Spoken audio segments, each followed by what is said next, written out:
Oh, good afternoon to everybody.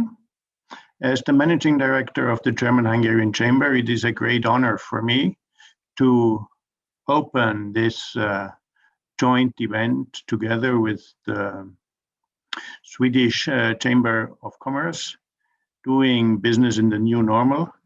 And I'm very proud that we have a great lineup of important speakers from very interesting speakers from important companies from Sweden and from Germany. And I'm very happy that we can share this afternoon with the guidance and being moderator of this event, our friend Thomas Straumitz, president from the Swedish Chamber in Hungary, and giving a warm welcome and thank you very much for being today with us. I hand over the floor to Thomas. Thomas, thank you for being with us, and the floor is yours. Action words, and a very warm welcome to everybody online today. This is a panel that I've been looking forward to a lot, not just because we call it the new normal, but also maybe because we see the end of the pandemic in Hungary. So my name is Thomas Straumitz. I'm the president of the Swedish Chamber of Commerce in Hungary, and it's my pleasure to welcome you to this event today, where we'll hear 4 experienced leaders from 4 different sectors share their key learnings on COVID and what's coming next. It is our job here over the next 75 minutes to keep you engaged, hopefully with a lot of interesting questions. And we'll also try to keep you online engaged. And that's why you will see through several parts of the program, we're going to launch Audience Pulse. And you can see that we're going to start with the first one already now. This will be using the system Menti. And you will see how you can log on to the Menti system, either by using your cell phone to www.menti.com, or you use the link that you will see in the chat. If you're using your cell phone, you need to enter the code 40619671. We'll leave that on the screen for a while. And the question that we would like you to answer today is using only one word. How would you describe your own journey as a company leader in the past year during the COVID pandemic? And while we're waiting for you to answer this question in the word cloud, it is my pleasure to introduce the panel that we have today who will be discussing these questions with us. And I would like to start to introduce Eva Mala Belushka. She is the country business development and transformation manager in IKEA, Czech Republic, and Hungary and Slovakia. You're with us online, Eva, today. You've started your career in IKEA in 2004 as a business developer in the purchasing organization in Prague. And then you became the business development manager for plastics and metal categories, followed on leading the sustainability work across the CE as a sustainable manager within the supply chain. And now you're the managing director for IKEA Purchasing Services in Czech Republic, Hungary, and Slovakia. Very warm welcome to the panel today. Here in the room, it is my great pleasure to introduce also Dr. Agnes Fabian, Managing Director from Henkel Magyarország Kft.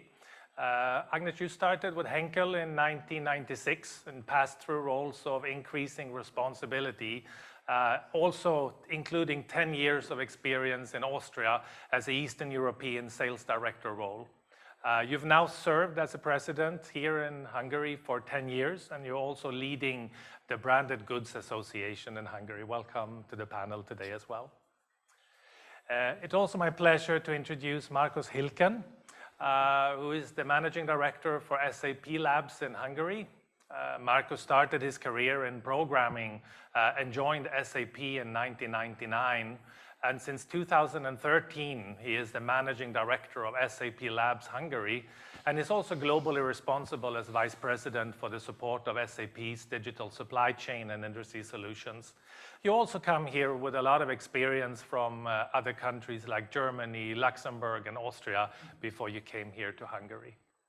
And finally, on the panel today, we have Roland Jakob, who is the head of strategy for Central Europe for Ericsson.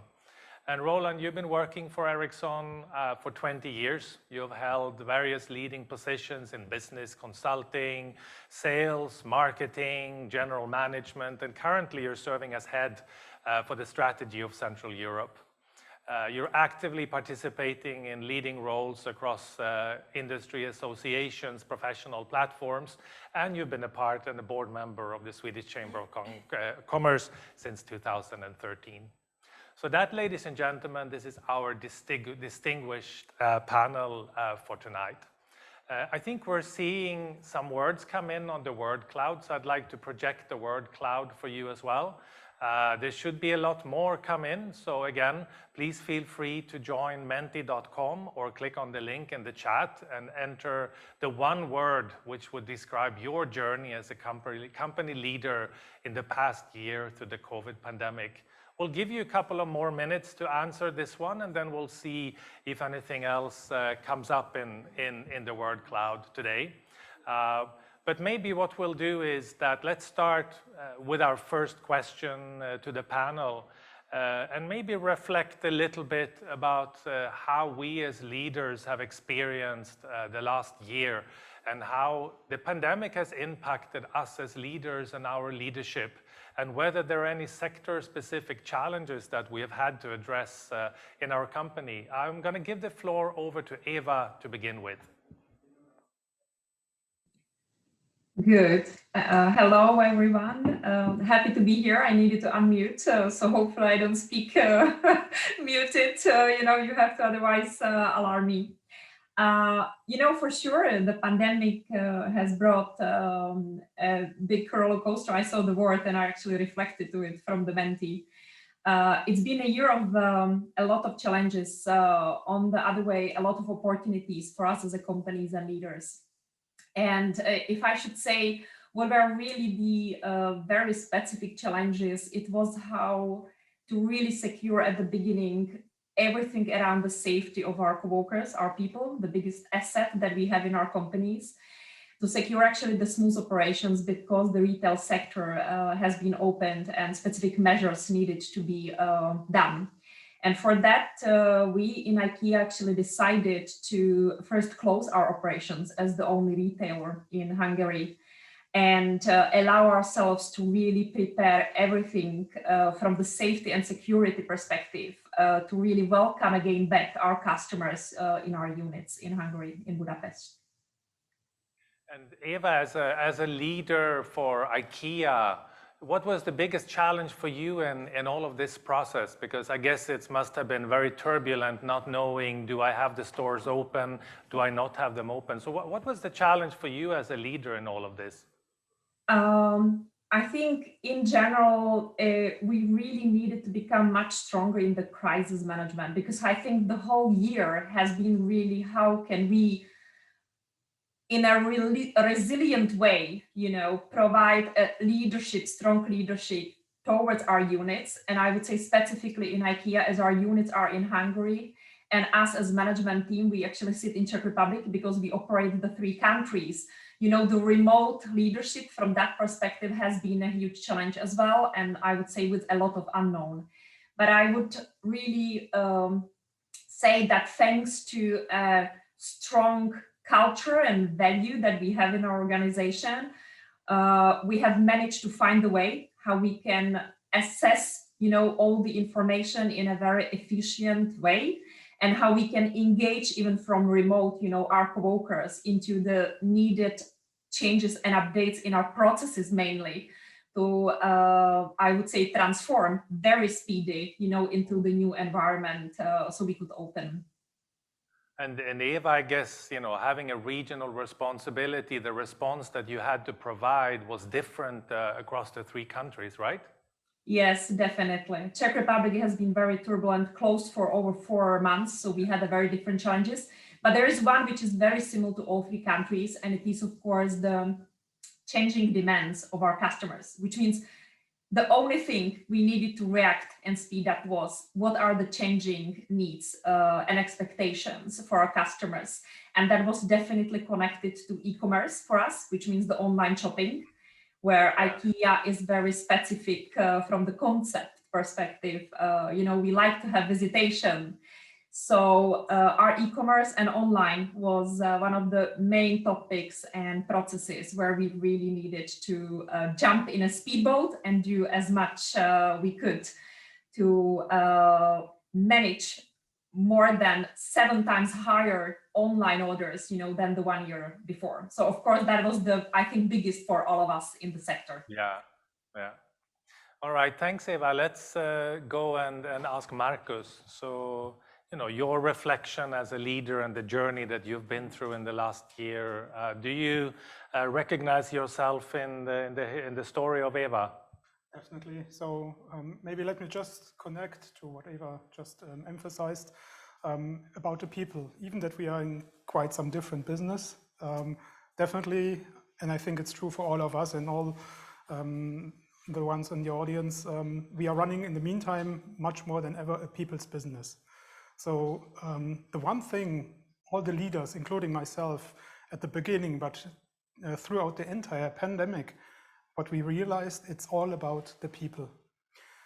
And it's a lot about trusting the people and helping the people from different aspects, talking from the tools where we maybe as an IT company have some advantages in this context, definitely.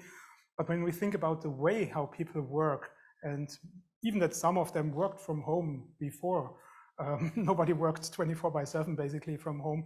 And to get used to this from your private setup, your private circumstances, including the mental aspect, mental health, after a while, I guess we can all talk about this topic also for hours.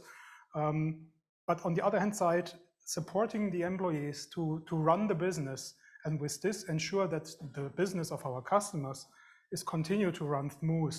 And you might know that SAP, the software of SAP is basically keeping the world running. There are many companies rely on SAP's product solutions that their business is running resilient. And this is what we did. And we supported a lot the employees in this context. And we have put even much more emphasis from a leader aspect, supporting our managers, that they can support the employees to help them through this difficult times. And I saw the one word there on the word cloud, which reflects this also nicely, because Eva was referring to the vehicle of the speedboat. I would take the vehicle of the roller coaster there, because this is for me perfect, the reflection of what happened. So you had great times from all different aspects, but then you faced really new challenges. Also adventure was mentioned there as a word. And definitely as a leader, it was really a new adventure. But more or less every day, I guess, all of us realized we can make it. With all our capabilities, the skills we are having, we were able to really bring this to a positive close this day or this business. And this is also true for the customers. So they realized we are in this together and we can make it positively together. And how well were you prepared for that? Because obviously the pandemic, coming at different paces in different parts of the world. So were you better prepared than maybe some of your colleagues in other parts of the world, you think, for the challenge? Difficult, obviously, to have a look into that. I would say we were kind of well prepared, as I mentioned. We had already the tools, the technology. I even personally was working once in a while from home. So I have also at home suitable network coverage. So from this perspective, yes, but by far we were also catched by surprise at the end. And I remember the days, though it was the 13th, it was a Friday, the 13th of March, when we kind of closed down the offices, and everybody was expecting, okay, let's meet in a couple of weeks, maybe 2 months, and then we are back. And we were talking, saying, Merry Christmas, and and unfortunately it came true. But we changed the entire internal process setup. So we delivered tools, hardware, laptops, all the things to the home address of the employees. So this was changed. Whenever there was a problem, we fixed it by shipping to the home address. and we supported with much more IT aspects the colleagues to make it happen, that they can continue to work in a efficient way. Also from things like how the projects were staffed, how the working time was accepted. I mean, before it was more common to have this classical 9 to 5. Yes. These days you cannot go with 9 to 5 because you need to manage your children. You have to commute here. You have to ad hoc, open the delivery guy the door because something's being delivered. It might be just your food, which is obviously very important. So everything this on the fly was adjusted. Great. So that was 2 sectors. We have 2 different sectors represented in the room as well. Let's hear a bit from you. What do you think? How well does this story resonate with your own journey, for example, Agnes? So I think what we have faced 1.5 years ago, I think it's not depending on which business you're working, because that was crisis. And the crisis communication and crisis handling, steering, what you have learned, maybe your experience before as a leader, it was a totally different one, because this is a kind of pandemic crisis. And we never experienced how to solve this. I think it's for all of us, okay, what you do with that. For me, which points comes to that as a leader? So first of all, people, that was the first thought. Business continuity, and really that how to make people safe, how to communicate that they are safe, how to pass that message that they are in safety, what kind of measurements we have to introduce. So for me, that was the key challenges. And being responsible for Henkel, we have here 2 production sites as well. We have office people, we have sales field people. So really how to establish the business continuity and different challenges to make in production, where the people are engaged and close to each other. So if you do not reorganize the production and such, and making smaller groups of people being in contact, or even instead of 2 shifts to make it in 3 shifts, but less people combined if there is anything. So it's also the logistics setup, how to transfer the people to work. So all this that was really from one night to another day, you had to find a solution. And one key learning as leader for me, that really the communication, but also a strong part emotional communication. And what the learning was that you cannot over communicate. So it's never enough, even each day. So as often you have to make this communication. And also don't be afraid of showing yourselves. Even if you don't know the answer, then say, I don't know. I also don't know. I'm also not sure when it will be. So I think it's showing that you are also a person, showing your concerns, but also give the power. And the other one point was how to involve people to make a smart and important job. So involvement, people who cannot move the office work, but they are working in a field, a salesperson. So really to make them important, to involve them, how to make what job to make, that they also feel that I'm also an important part of this. So I think thousands of challenges. I'm just was thinking, if you would have asked me what is your one word, I would have life experience. It's kind of 2 words, but that for me, that's a life experience. So this is a totally new leadership. And I think we became much stronger, much more experienced, a different value setting. That was it's a huge challenge for all of us. And Roland as well, you represent the different sectors. So, Agnes was saying, how maybe, we also need to recognize that we're just people. We might not have all the answers. How does that resonate with you? Did you become more visible in the pandemic to your teams and to your people, or what was your experience like? Absolutely, very, very visible. And I have very, very similar impressions for this whole pandemic crisis, as just Agnes named this situation in 2020 March timeframe.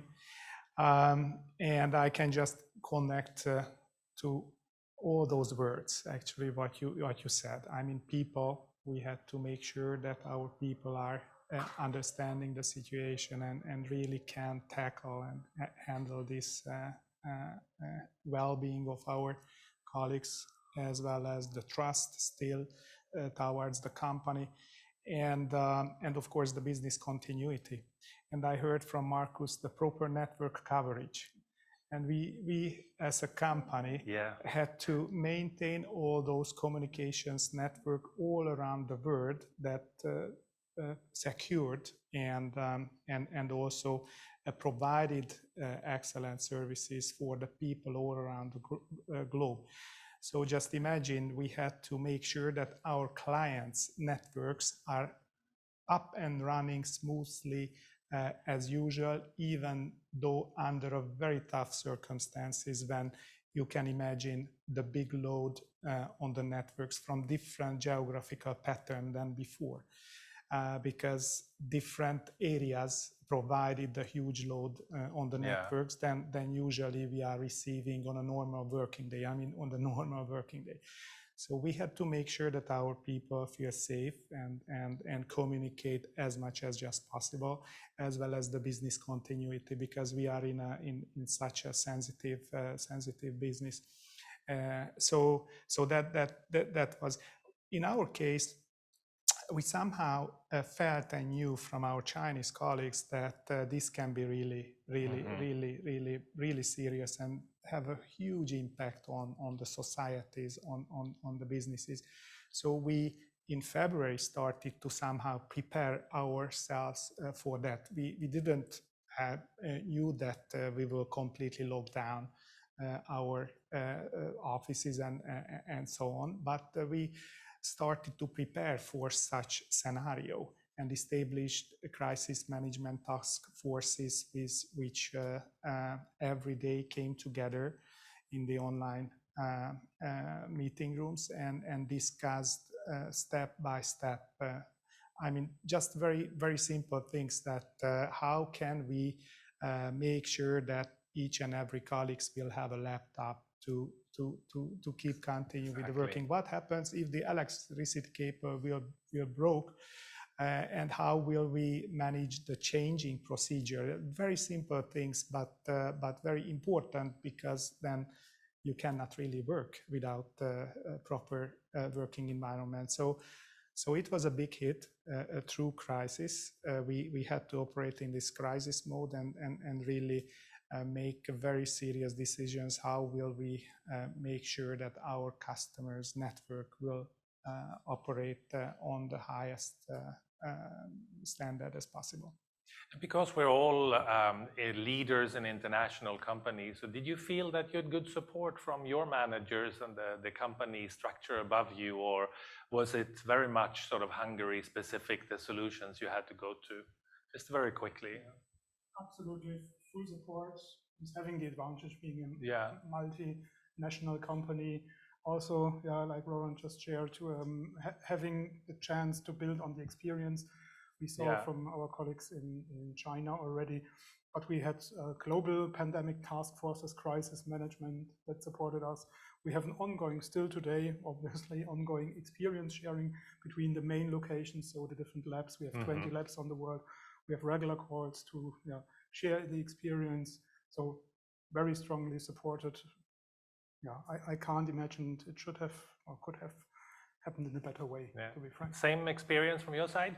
Same from our side. However, I already knew personally the global security had, corporate security had in Düsseldorf, and we were meeting once per year just about crisis communication and learning and what to do. But really, no, I got to learn him very closely, and really, he's so much professional, and really now we see that those functions at a company, they are key strategic functions, and also the balance is moving. So he and his team was really 24/7 available. So it is unbelievable, and I really saw experiencing this, that you could not be a small country or just a small question. There was no small country, no small question. There was a question, and there was 24 hours really kind of service. Good. So I think that's also showing that these functions are business critical, and that's a key learning that it's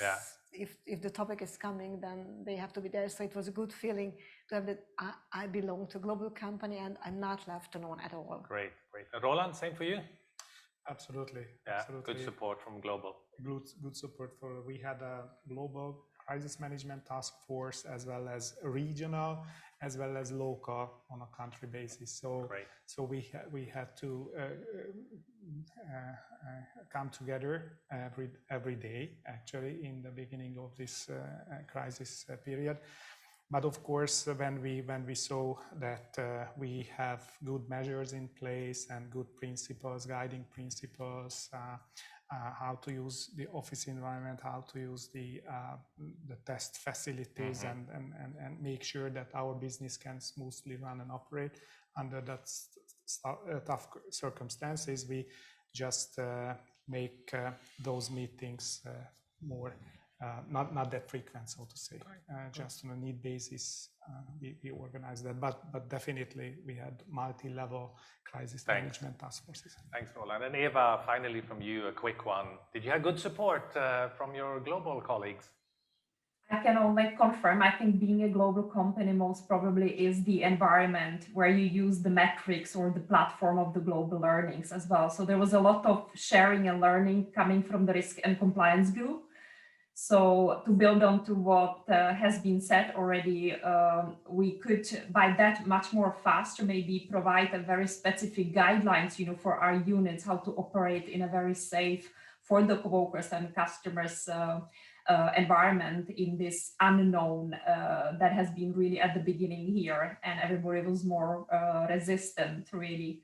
So I do confirm it, and I just think that there is also one learning from it, and it is living in this unknown maybe gives opportunities to the companies to share much more, For instance, we were providing these guidelines when we had them ready to other companies and to governments, actually, to use it as an example in case companies would need it. So I think we can, as a, learning, become much more stronger how we can support each other as a companies, actually, in these situations, maybe for the future, not with pandemic. Some other crisis will come most probably.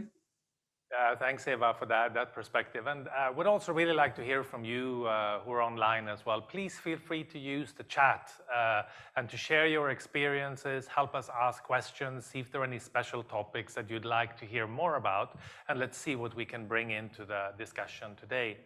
So we're going to come back to, again, another word cloud, which we will use the Menti for. And again, some people like this, some people don't like the word new normal. Some will say it's not a new normal, it's a better normal than what we had before. But, whatever you call it, and let's, for the simplicity of this discussion, call it new normal. Describe with a few words how you think the new normal will look like. And again, please use the link in the chat or the login details that you saw on the screen, and help us just describe a couple of those words. Because there will be a new normal or a better normal, whatever we aspire for. Now, I'm sure as we see the responses come in, and please, don't be shy. Help us participate in the audience polls as well. So we'll see what comes in from you. Let's go and think about. So as leaders, we all made changes in our business model. Some things I think we're looking back now saying this was a great thing. Other things we probably said, well, I'm not sure if I will be keeping that once we get to the new normal.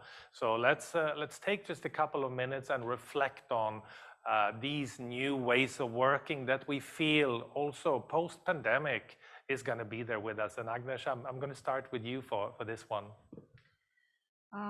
So I think what we have to consider still, we don't know the answer exactly because we are still in a pandemic, but how the new office will look like. What we already changing already the office setup and working on it, that we will focus on activity-based working, and we introduce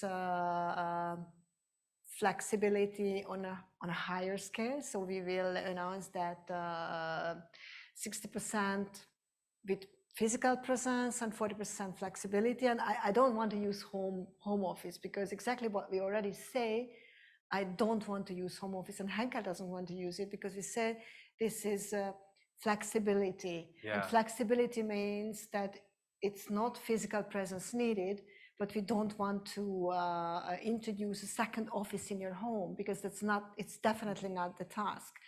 So it is up to you, and the flexibility will stay with us. So that's one which we have to really accept.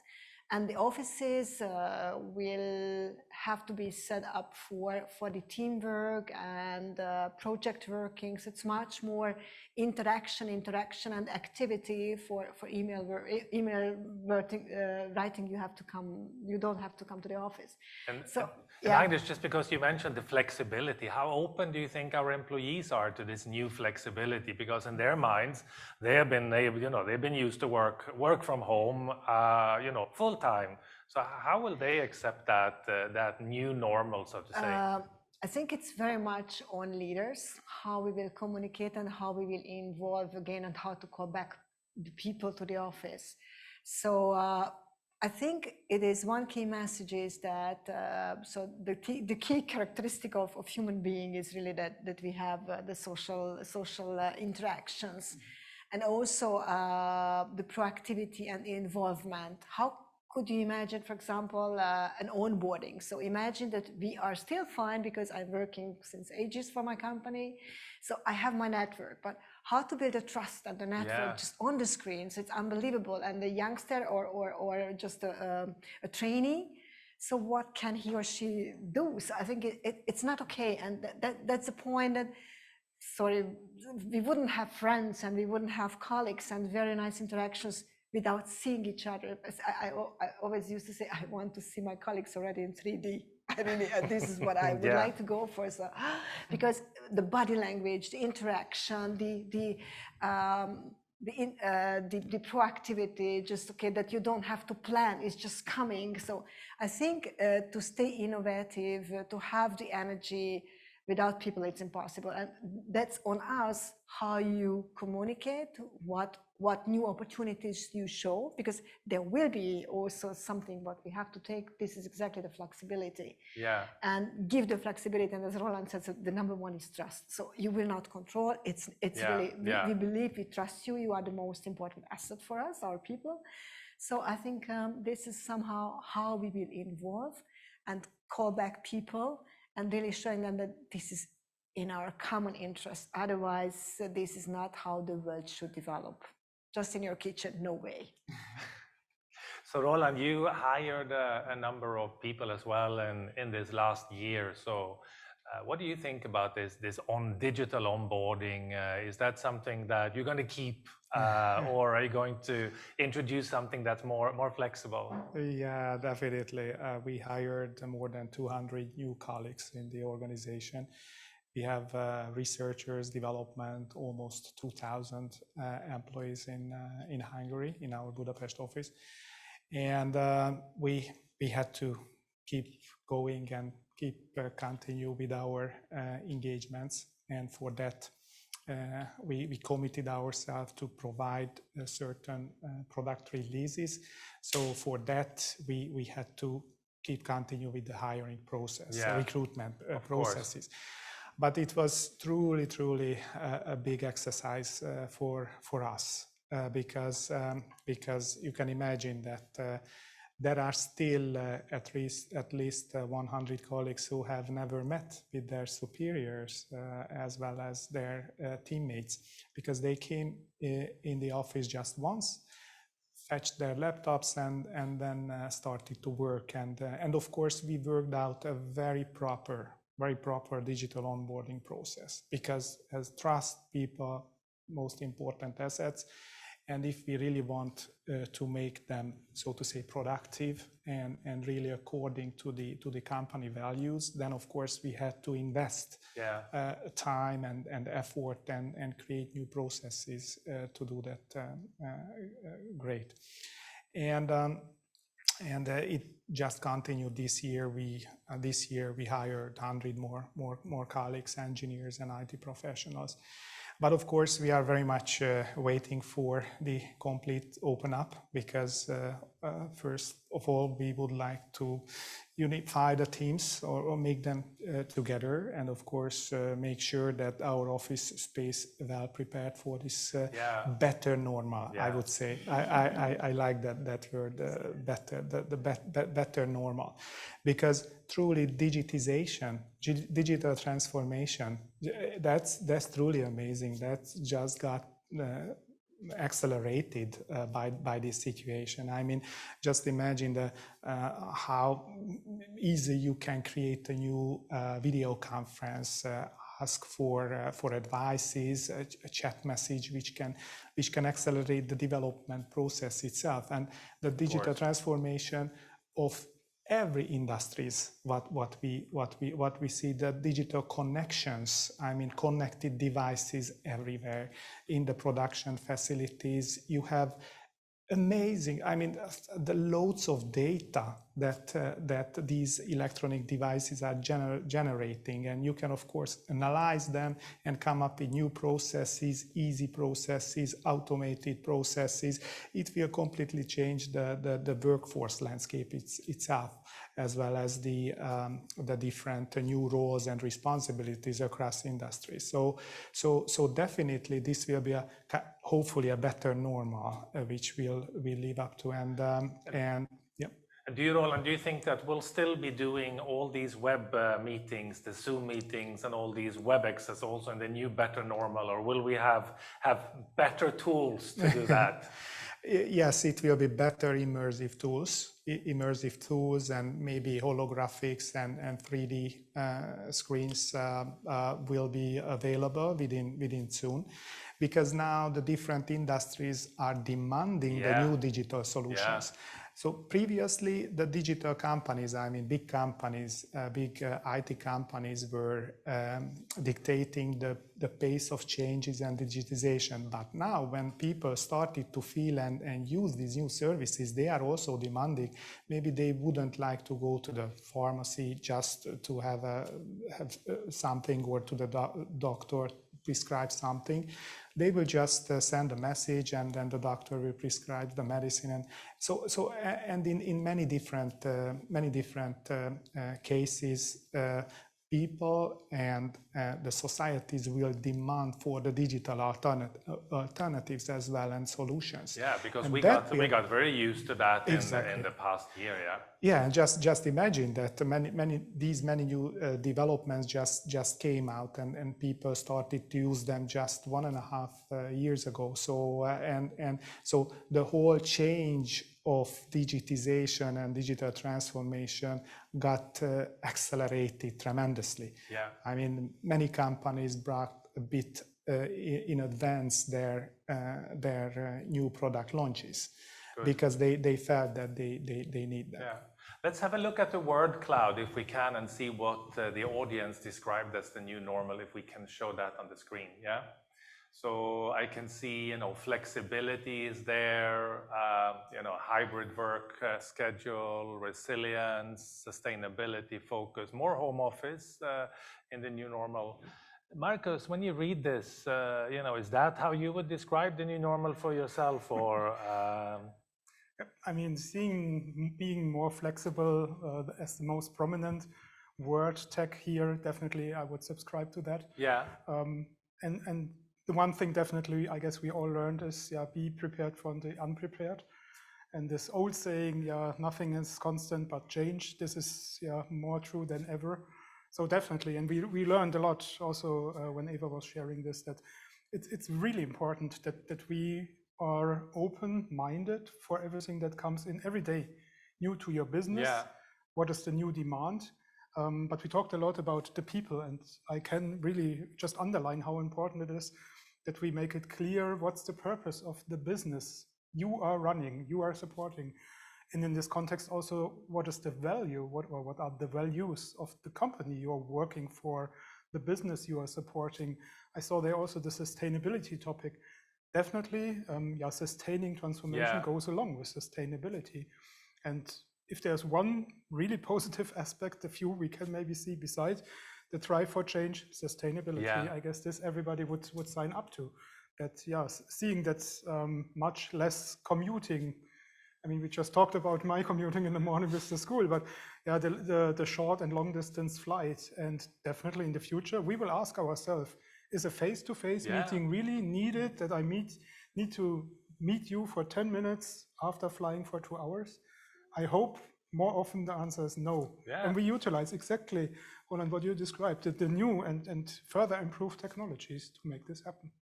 And do you think, and maybe this is a question for Eva as well, do you think we have our employees and ourselves have become more used to living in an ever-changing world? Because I mean, if there was one thing we didn't know is what is this going to look like next month.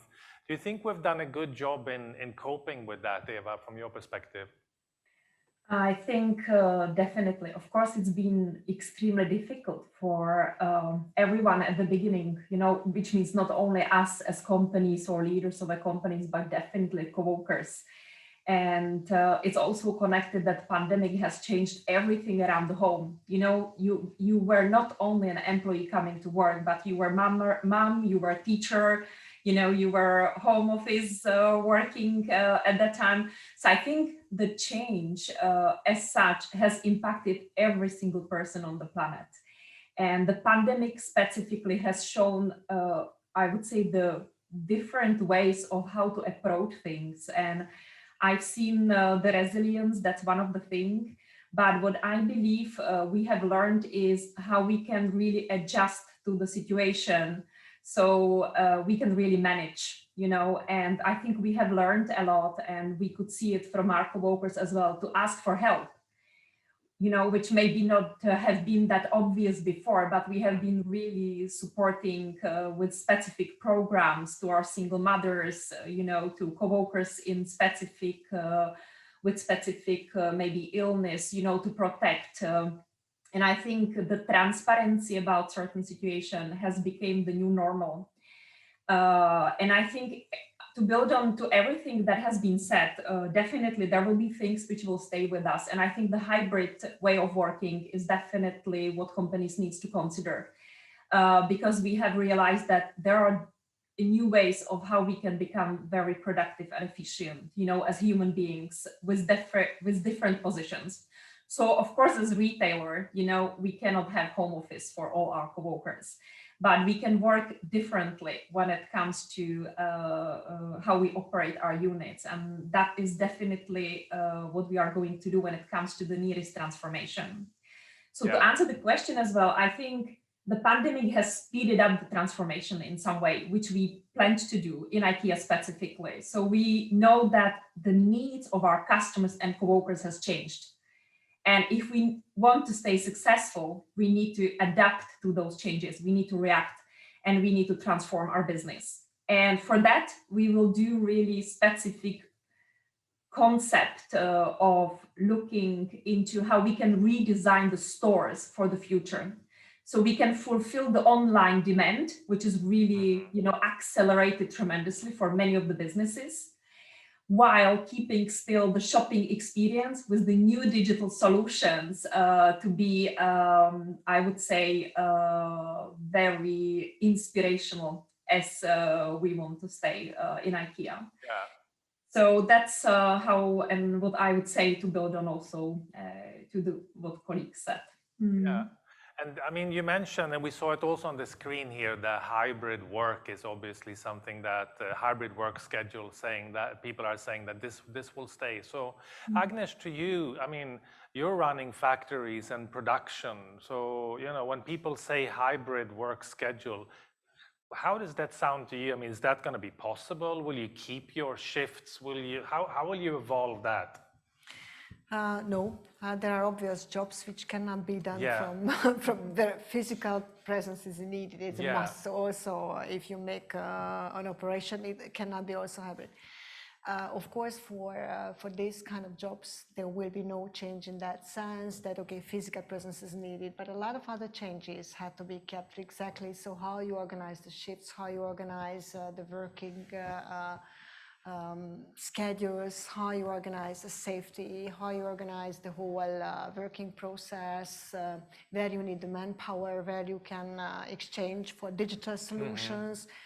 So there will be jobs, of course, but it's interesting, of course, in those jobs, people do not expect at all, but the people do expect respect, appreciation, and solution, and also execution, and really to make one step forward.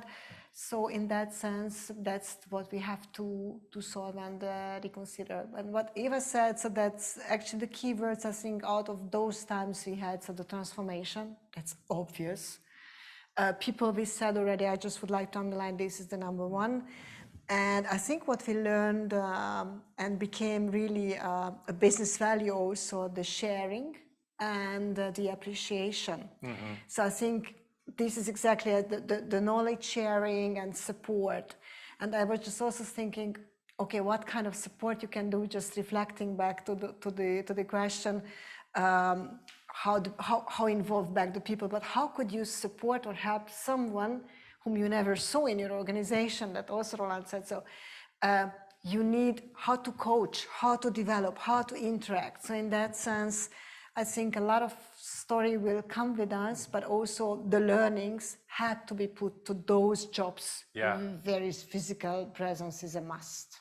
And I think we'll talk more a little bit later today about, how this may have impacted the trust of our employees and the sense of belonging to a company, because we're all working from home, looking at the same screen, the same every day. So, maybe this has also in some way impacted us in terms of our connectivity with the company we're working for. But, you can think about that for a couple of minutes, because I would like now to launch for our audience. And again, please feel free to be very active on the chat, ask any questions. We'll bring up the chat here so we can see if there are any important topics. But what I'd like to do is to launch the third audience poll right now. You'll see this on the screen. This is going to be a very easy in Zoom system, asking you to what extent has the pandemic forced us to transform our business model to something that would have been good to do anyway, but just later, we would have gone that way. Just give us a little bit of time, if you think that the pandemic has forced us to do so, to no extent, to a little extent, to a moderate extent, to a high extent, or to a very high extent. So I'm going to launch that question, and let's see what the audience thinks about whether the pandemic forced us to do something that maybe we didn't have the courage to do, or were sort of blocked by company cultures or company structures or the way we've always done things, which is one barrier. But let's see what the audience says. So we have launched the question, so please feel free to click on one of these and then hit the submit button, and we'll be able to see on screen what your view is on this question. Let's give the team a minute.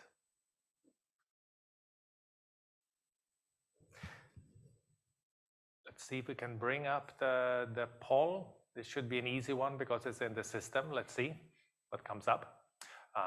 To a high extent, followed by moderate extent.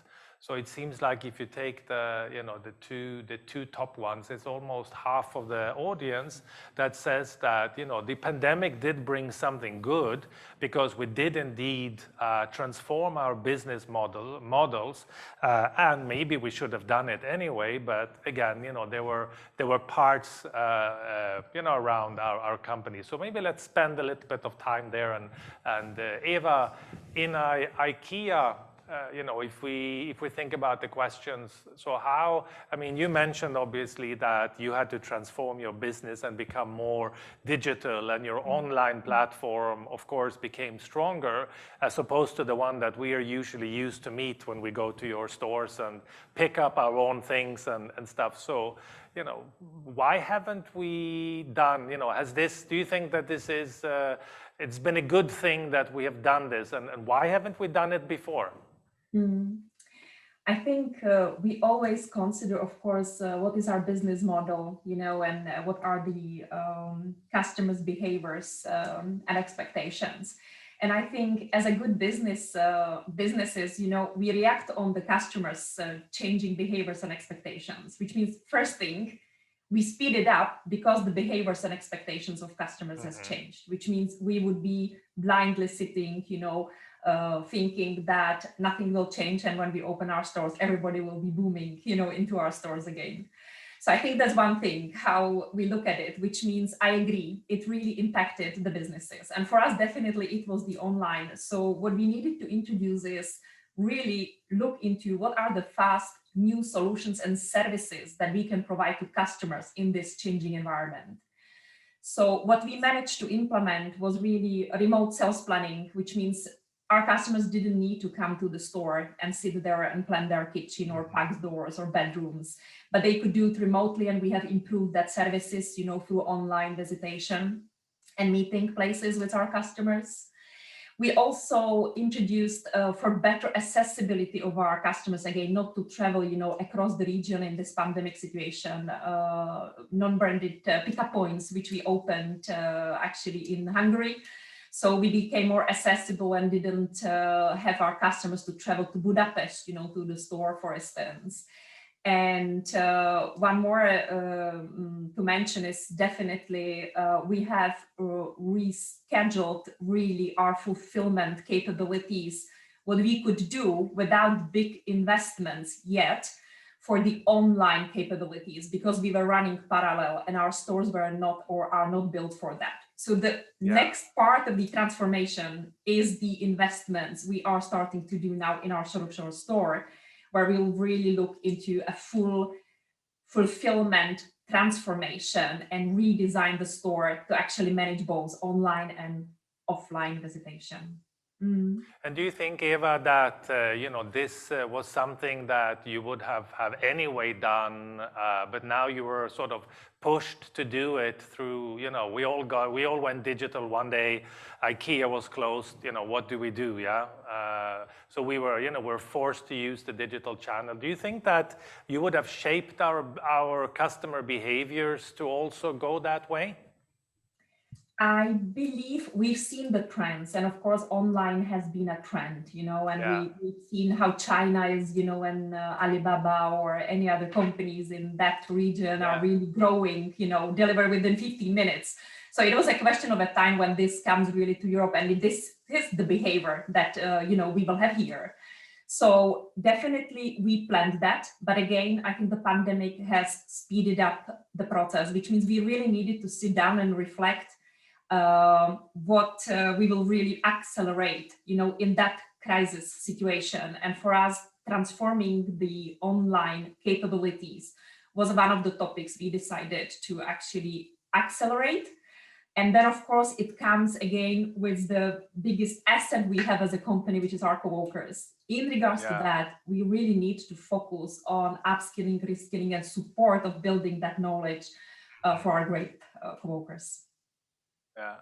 And, if we take, another industry again, Marcus, you don't have the big retail stores. So, in a way, what kept us from doing these transformations, you think, on your side? Maybe a bit what I've already touched on. So it's about sensing the demand from the customers. And while we might call them now the early adopters, maybe in our case, I can pick this topic of cloud, so that you bring and utilize the software from the cloud, so to say. So you have somewhere the systems, but not in your premise. So while we were emphasizing how important it is from several aspects in the past for many years, I refer a bit to a catch-up effect. So we saw a couple of early adopters. Some people, bought in and utilized our offering via the cloud. But now with this push, like if you hit the bottle, suddenly the wave comes out. And now we see there's a huge demand, and our customers really are demanding that we are able now to offer the full portfolio of our solutions via the cloud, so they can move their systems and utilize this via this digital transformation in a more secure, faster, and more reliable, resilient way. So definitely this was a big push, what we observed. And again, basically it would have happened anyhow. I'm 100% convinced. But I mean, in the human nature, it's also that you are a bit hesitant. I mean, change, so with something maybe from a million years ago, dangerous. Yeah. And so you're hesitant, and you maybe want to watch what the others are doing. So maybe you want to become rather a follower than the leader in this aspect, because it's unsure. And now you see everybody's doing this, and you are now rather lagging behind. Yeah. And you have this famous fear of missing out, this FOMO, that you say, okay, everybody's doing this, and I need to do this, otherwise I'm no longer competitive with my business. And so this is the wave, I guess, we see now in a positive sense, as we talked so much about waves in the last months, that we see there are a lot of new business opportunities coming. And yeah, it's also the saying that every crisis comes along with a lot of opportunities. And during the crisis, you need to be prepared, to be ready to grab these opportunities to come out stronger after the crisis. And sort of this, I'm going to ask maybe Roland to weigh in, because you also went to, you know, a lot of people working from home. So, you know, if you look at that, you know, I mean, and I remember when I came myself as a business leader, you know, we were reluctant to have people work from home on Mondays, on Fridays, because we thought that, you know, there was this perception that you would prolong the weekend. And now, you know, suddenly everybody's working from home. Why haven't we done that before? Didn't we trust our people to do the work when they're at home? Or what were the barriers, you think, from your side? Yeah, something similar that you just mentioned, actually. Yeah. Actually, in the past, we trialed this kind of home working or work from home concept somehow, because we said that if a mid manager can, or leader can organize his or her unit on this flexible way, we want them to make the work done. So to say, we need to deliver, and it's up to the leader how he or she organizes their unit, his her unit. So we trial this somehow, but not for 4 or 5 working days per week, obviously, but for one day per week sometimes. We and when the colleagues were honest and really lived with this opportunity, then of course that leader was able to prolong it or extend it to their complete team. So and now of course it's a completely different situation, because we are still advising our colleagues to work from home. Yeah, of course. And our occupancy level is less than 5% in the offices. So 2,000 colleagues just in Budapest are or in the neighboring area are working from home. And now we just started to plan our return. And of course, based on analysis, based on surveys, and based on the corporate advices and suggestions, we try to come up with our own plan for the local subsidiary of Ericsson. So it's ongoing, and I just would like to highlight that data is the new oil. Yeah. We hear that every day, but without refinement, it doesn't really work.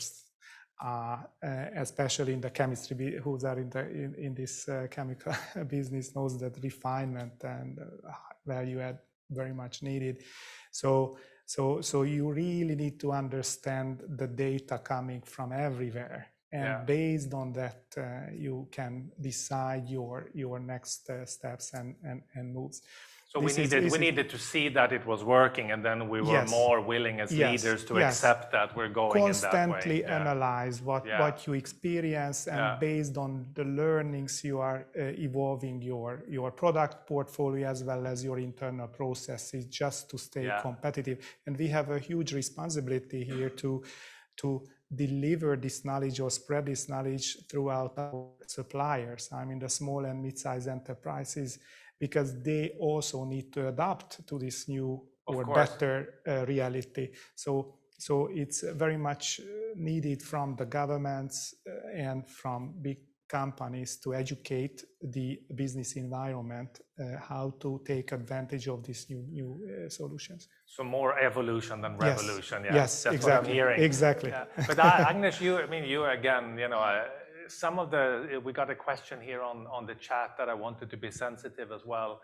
So, if we think about suppliers and our business continuity, so how did you see that from your perspective? Were you able to keep up business continuity, or were there also sort of downstream challenges to you because your suppliers couldn't get in time to you what they had promised?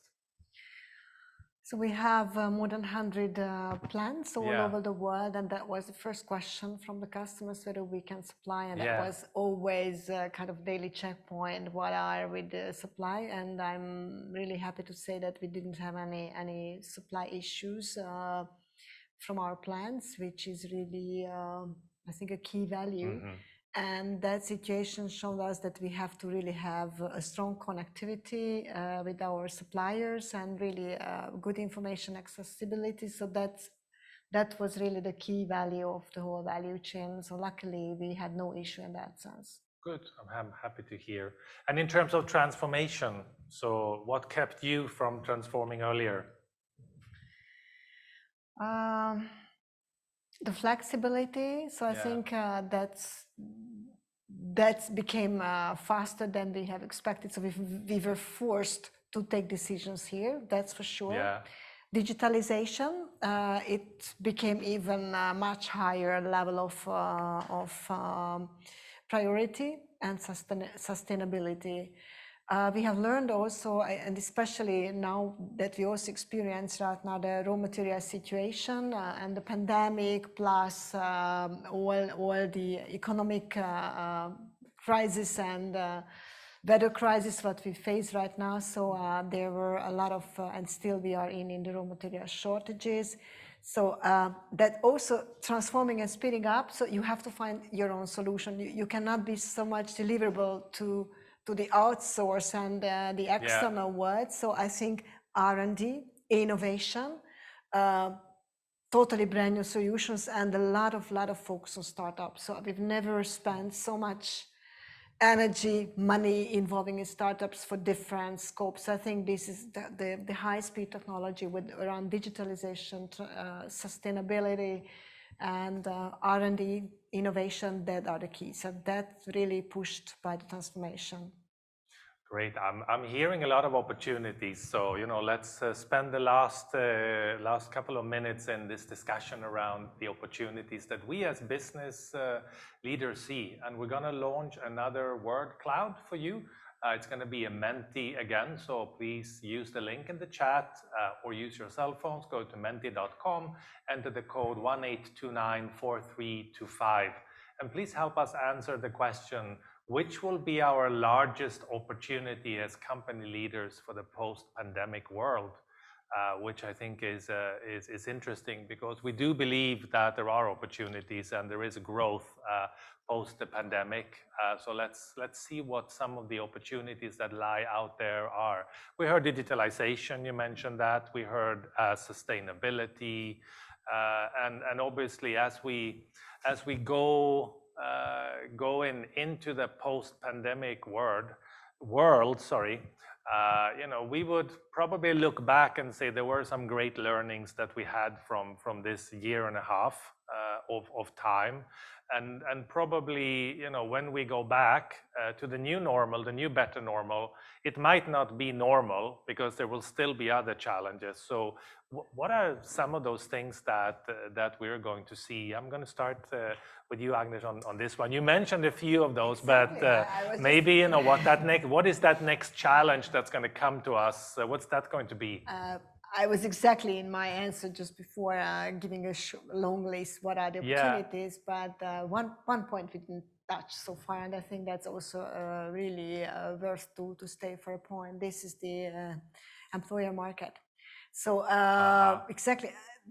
So the opportunity and challenge to both, that it is easy to be a global employee for anyone in the world sitting in Hungary, and that's vice versa. So I think that the employer market became global, independently where are you sitting. Yeah. So that's opening up. That's also a challenge, how to keep the people I was here. going to ask that. Isn't that a challenge? It is, Agnes, but yeah? also an opportunity for Yeah. us. So please do not think that you are a Hungarian operation and you will have always a small market and there is no career opportunities. So both, I would say that it's a huge opportunity and a challenge and risks or whatever from the perspective in which side of the coins you're sitting.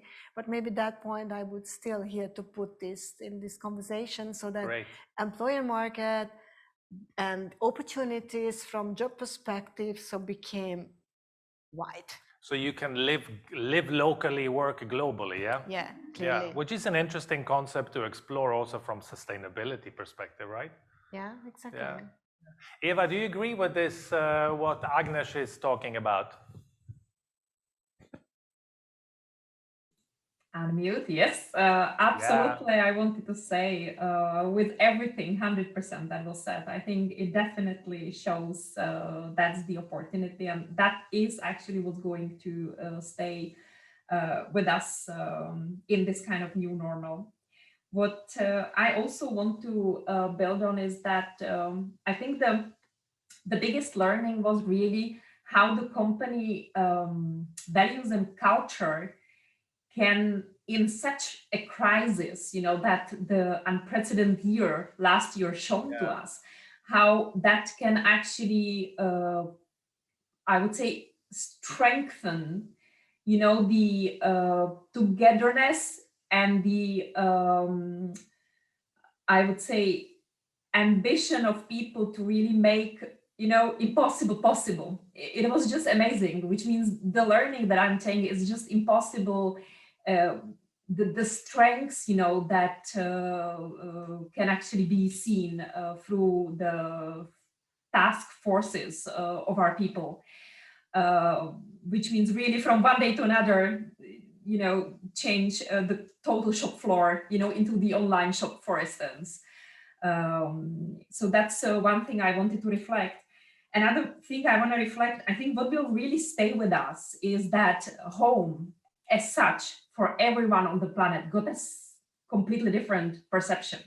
It has always been a place, you know, we called home and we all need it. But I think the role of home after the pandemic has changed really dramatically. And I think that is in some way a business opportunity as well for many home furnishing companies, specifically for us. So that is definitely something that we want to really focus as IKEA and home furnishing company.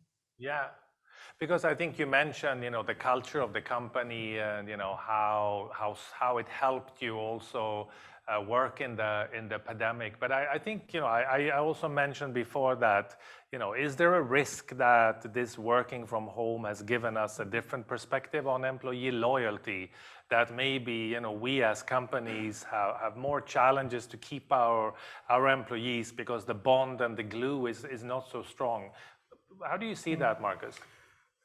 Definitely there's a risk when I think about this new term of work-life blending. Yeah. Before that we were talking about the work-life balance. Balance, yeah. Now it's blending because you sit at home, maybe at the kitchen, and while you are working, you prepare the food. So there's really... Is it better with balance than blending? And exactly, that's, Thomas, that's the question. So, and is it really a higher risk or a bigger challenge, as you asked? I would rather see it as a different challenge. And along different challenges, we talk now lengthily about this, there are new opportunities. So while the old, as we talk about the new way, the old way was you go to the office, you have maybe the logo of your company, you see the people, you have your desk, everything will change, evolution rather than revolution, but change. But there are different things. Now you are at home maybe, or from anywhere where you work in this global world we are in, you have different tools, you have different support from your company that keeps the loyalty. So we as a company, as an employer, talking about the employer market, definitely will see different challenges. But along with this, there are, again, new opportunities. And again, early adopter, if you identify the opportunities, how to attract or become even more attractive as an employer, as a company, you will attract the right talents and you will keep the right talents with your company. But maybe you have to put more energy into it now. Different energy. Today I cannot judge because I don't know how it will look like, but yes, it will change. And we started with the leadership topic. Again, that's a new great challenge for leaders to identify and to sense what is needed from the employees to really continue to be performant and be happy in what they are doing. And there was the question for the learning. Definitely the learning is, we can do immediately miracles if we work together as a team. And this is something, on the other hand side, what we see in our business, because we live from being creative to a huge extent. This is definitely also the other challenge I see when people work more from home or not together, wherever they would work together as a team physically. If you want to be creative, being physical together and have a lively discussion helps tremendously to be creative and build on one another's idea or the challenge somebody gives to your idea. So that's the part definitely I see as the biggest challenge for the new normal.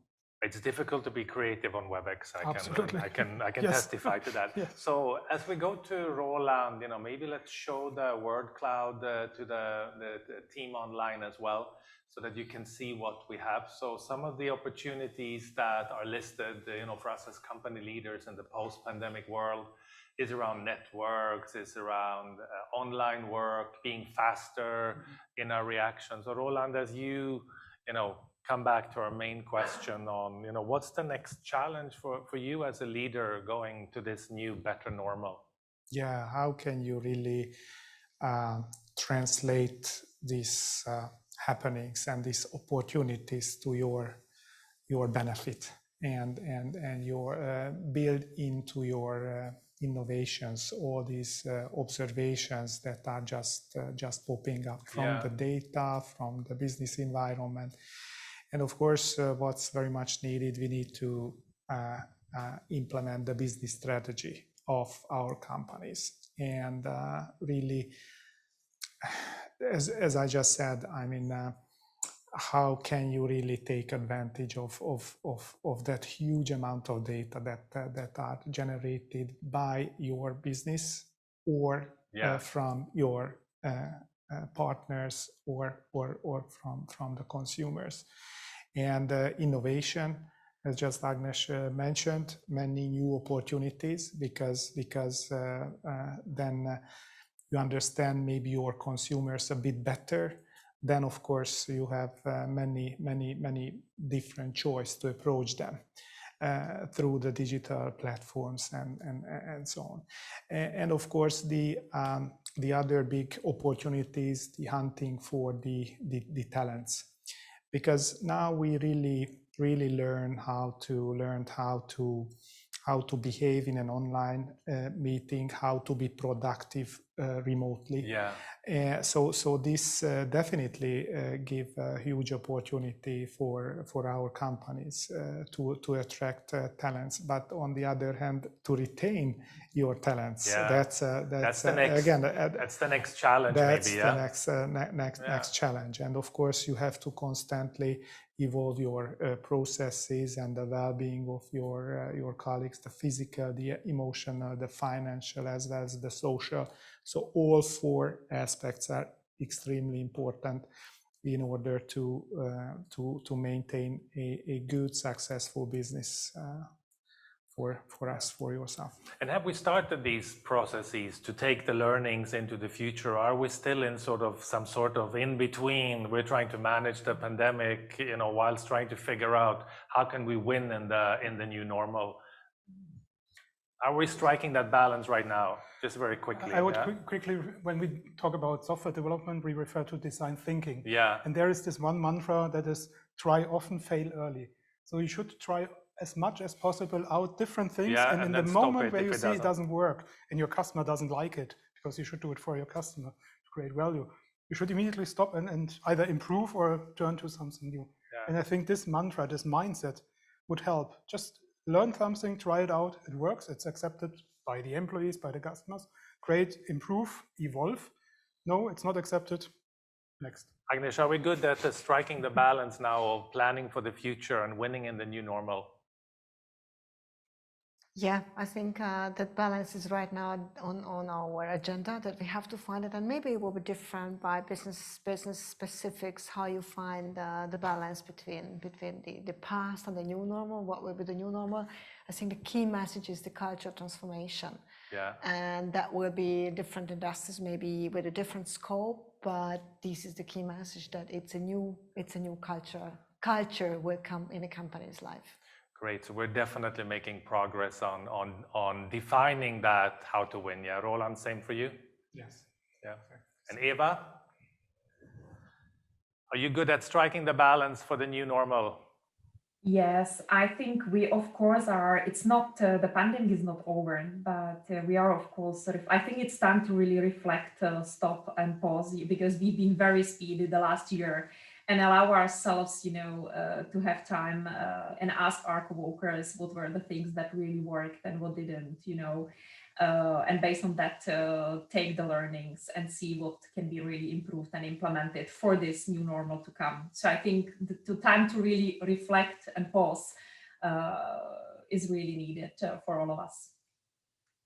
Wonderful. I think that probably does conclude this very brief panel on the post-COVID learnings, and talking a bit about that new, better normal that we would like to see come to us. It was extremely interesting. I am really thrilled about all the learnings that our senior leaders here were willing to share with us. A big thank you, Eva, to you online, obviously in the room, Agnes, Marcus, Roland, thank you very much for coming online today here with us and for sharing so openly these discussions. I think there's probably room for another panel with a similar or a slightly different context to talk more about this, because there is a lot to learn, particularly about that talent management and talent attraction in the new normal. With this, what's remaining for me is to say thank you, everyone, for your active participation. It has been great having you online. Thanks for helping us with all the polls. We'd like to launch a final one, which will be a two-poll version. One is here in the Zoom around how valuable was this program to you. We're asking you to please help us rate the program. And once you're done with this, thank you for that. And please help us then go to Menti. Follow the link in the chat or use your phone as you see the instructions for some other questions. For example, what other areas would you like to see in a similar panel next time, and any other reflections. With that, thank you very much, everybody. I wish you a fantastic rest of your week. Thank you and goodbye.